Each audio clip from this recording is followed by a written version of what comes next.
A, if you followed the instructions from my last video, you should have been able to pull off the alternating pattern all the way to the top, minus 2 block spaces from the side, because otherwise it wouldn't be that efficient. Now what you want to do, if you use construction blocks, you want to disassemble them all the way down, so that way it's easier to work. And then you want to start building up a glass wall on the next border over, so you can keep the lava, liquid, whatever you're using in. So that way it is much easier to stupid blocks. So that way you can have the liquid on the outside of the cornerstone, so you can work with it afterwards. I am going to pause the video until I get the walls built up all the way to where I need them, and then I will continue it, so stay tuned. Okay, as you can see, I now have the walls completed. As for why they're one higher than the sieve is for the reason that to keep the liquid inside. And I placed air blocks here to indicate where the cap for the sieve needs to be placed and the outside wall to be built upon. And let's test how well the sieve works, if it'll ever. Okay, there we go. As you can see, the water is flowing down beautifully and spreading. So, yep. Now he's reached the bottom. And you will want to put one air block here as well, so it's easier to get in and out. And now for the player area, you need to make 1, 2, 3, 4 blocks of air.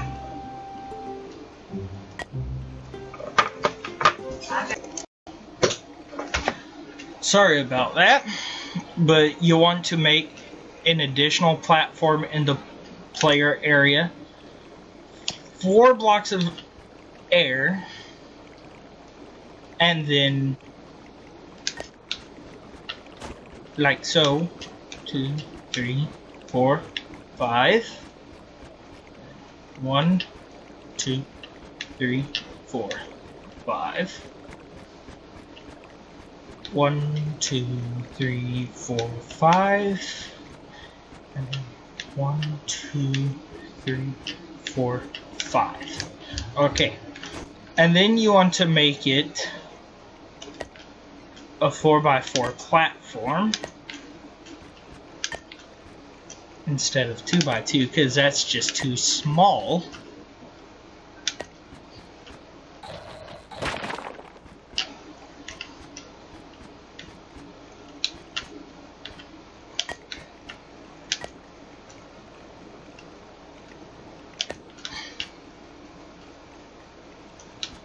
Yeah.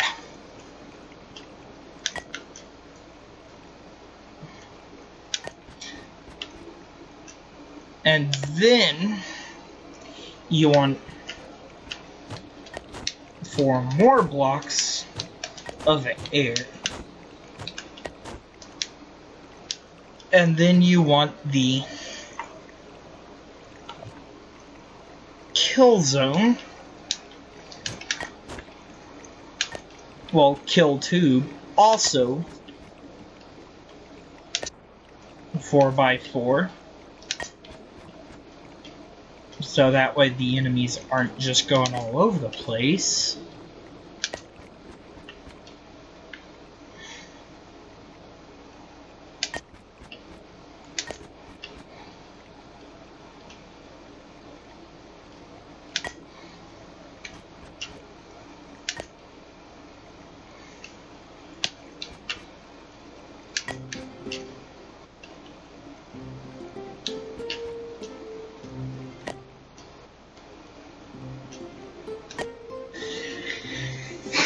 And then you want to further build around it a platform. Well, not really platform, but a type of areas to take up all the air to keep the enemies from spawning in pretty much nothingness. Make sure you keep that slot open with the air. And I will come back once I've finished. Okay, once you have the base of the kill zone set up, you want to further higher it by 2 or 3 blocks, including the jump pads. But since I am OCD, I will have 4 blocks of glass to separate the layers. Well, 4 different colors of glass to separate the layers. And then I will put on top, well, there's this layer, and then I'm going to have the second, then the third,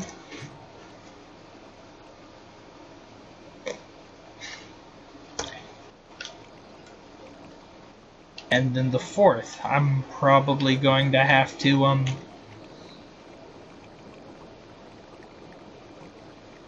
make some more, but follow right there until you get all the way up to the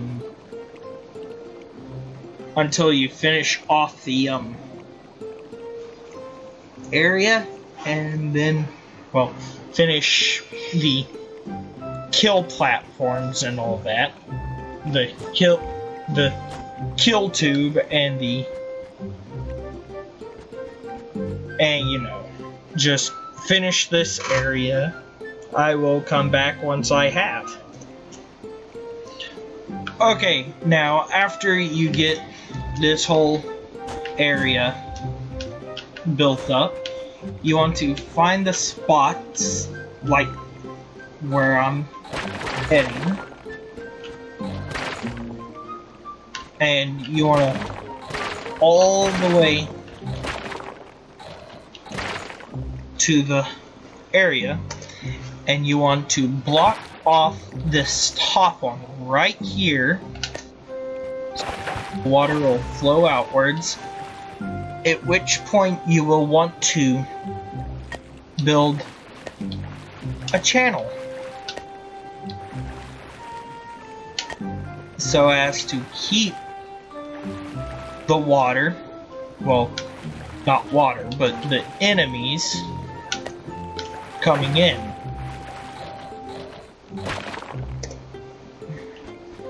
And you want to do that for each side that you can.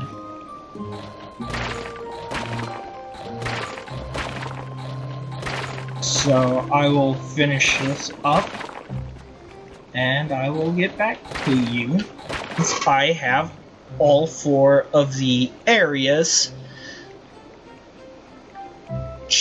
Awkward. Okay, now as you can see, the water is now flowing from the wall into the kill tube, and it's built up high enough to where the enemies cannot jump out. Now we're going to build a wall going across right here, and we're going to bring the wall right there, and then we're going to stop it right there, and we're going to build this wall up. So after I have it built up, I will be back. Okay, now after you build that wall up, you'll want to cap it off with jump pads, and that would be much easier when you have something to stand on. So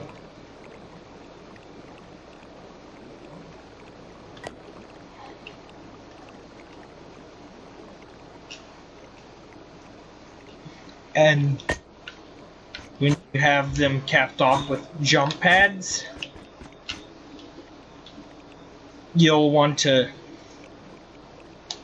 set up the floor with jump pads as well to further push the enemies into the kill zone.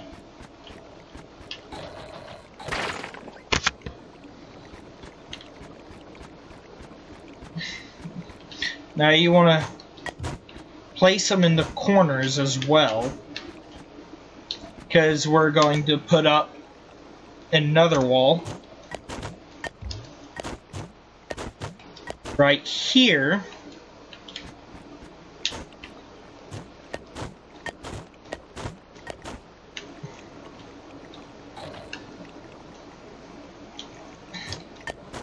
And then we're going to cap these off with jump pads as well.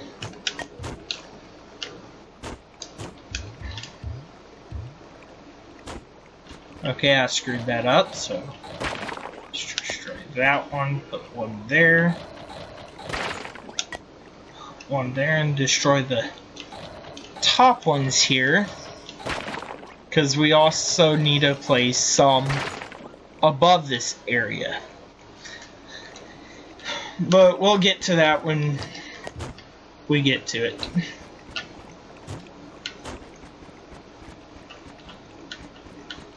And we want to bring those jump pads all the way up to the end here.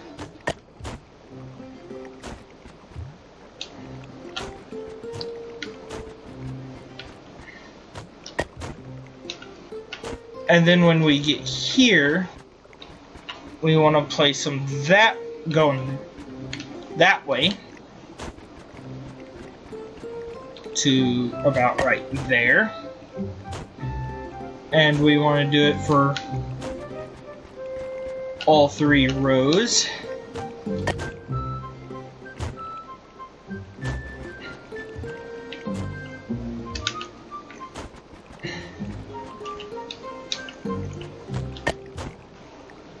And then when we get here,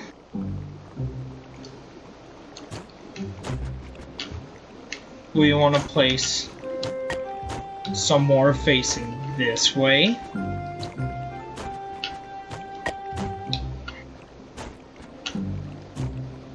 All the way to that edge.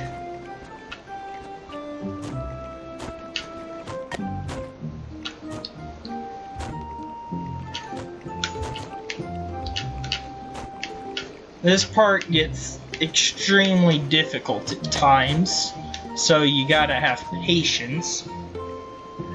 And then for the next 4, we want to, well, technically next 8 rows, we want to place them all facing that way. And then once we get to this side, we want to place them all this way.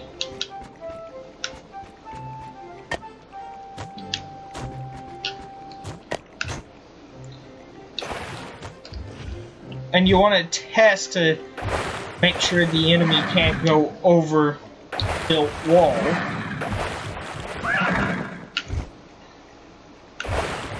Because you want to get them trapped down there. Now, you don't have to use the same coloring I do, but if you want to build this one, then you do have to use the same or a similar style. Like, for example, you can put it in a mirror shape if you please. But all in all, you want that to force the enemies into the kill tube, and you can't let them be able to bounce out. Now, for what I was saying earlier, if my character will get up there, is for this area you want to place some more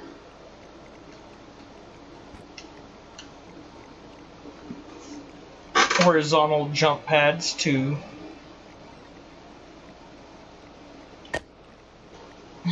coat, so to speak, or cover this area, if it'll ever let me place. There we go.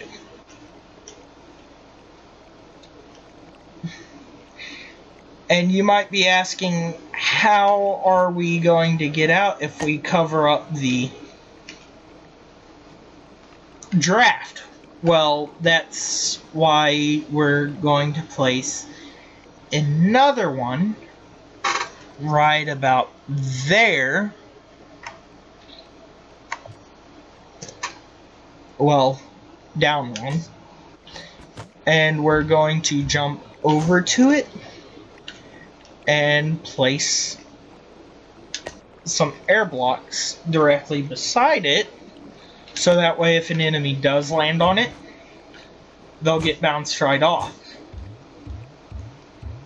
Now let's destroy this block.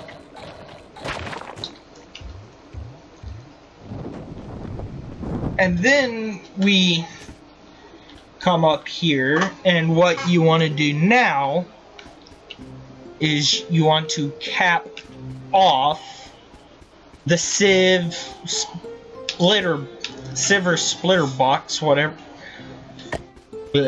blocks, or whatever you want to call them, so that way an enemy can't fall down there and get trapped.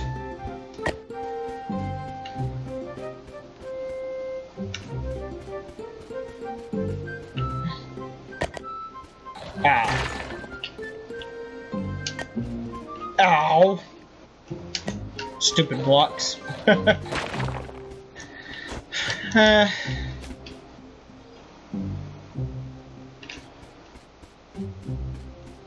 And then once we get, I'm experiencing lag. Then once we get those capped off, what? Oh, come on, where am I? Okay, there I am. Lag. Oh, it didn't even place them. Okay, so let's get these placed again. Okay, so now we got those capped off, and what we want to do now is place some more of these fun little jump pads. I'm probably going to have to make some more. About my luck. Okay. We're going to place them going along one corner now.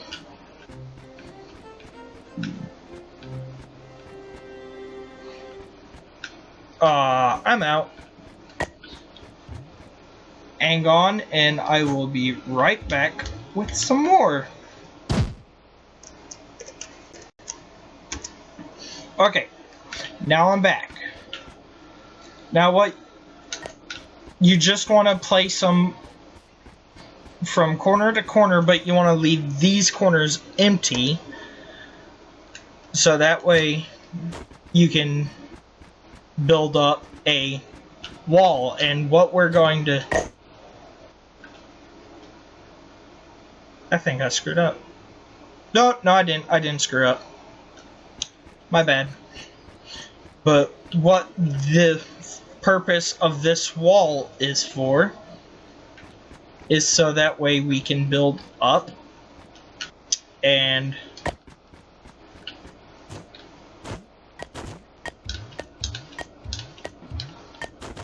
now I'm not going to build the sky-high walls on lag on this one, for the simple fact that would take way too long and I don't have enough resources. But the point of these stagger walls, well, walls, is to create a stagger effect, so that way the enemies can jump out.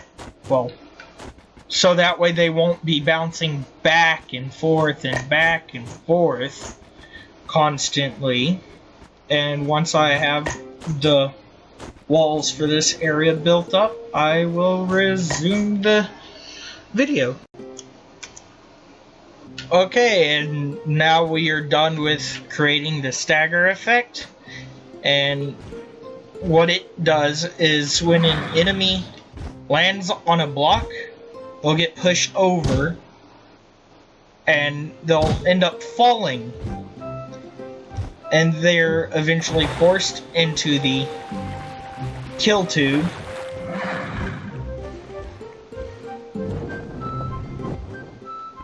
And yeah, again, this is only a half done one. It's not even one I'm going to keep, but here is a finished one to show you what I mean. Now, the setup is slightly different, but the premise is the same. The corner air blocks bleed through into the walls, so you can get up using those. And when all is said and done, the enemies will be spawning in this general area. If they spawn against the walls, they'll hit the stagger blocks, get forced down, and into the kill tube.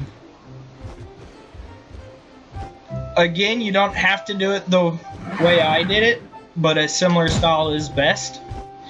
It's also best to have a wall around the air block in the player area. Again, see, 4 blocks of air, then platform. And as long as you're on this platform, you're able to get enemy drops, item drops, and all that. If they die and drop an item, you can just hold the item grab button and pull it out through the floor, so you don't have to go up there and risk your life. Well, again, make sure there's items like this in the player area, and loot collector and personal chest, so that way if people get a bad drop, they can just break it down, or they can store their stuff. And that is all. This is my personal farming cornerstone, as you can see. And the air blocks bleed in from the outside, so it is easier to get up to the top. It's also best to have a little penthouse, so to speak, built up at the top, so you can fish in chocolate and water in different biomes to get the appropriate fish. And a blueprint for a partial 1 will again be in the description, and I hope these two tutorial videos helped you build your giant farm for Trove. Have a good day, everyone.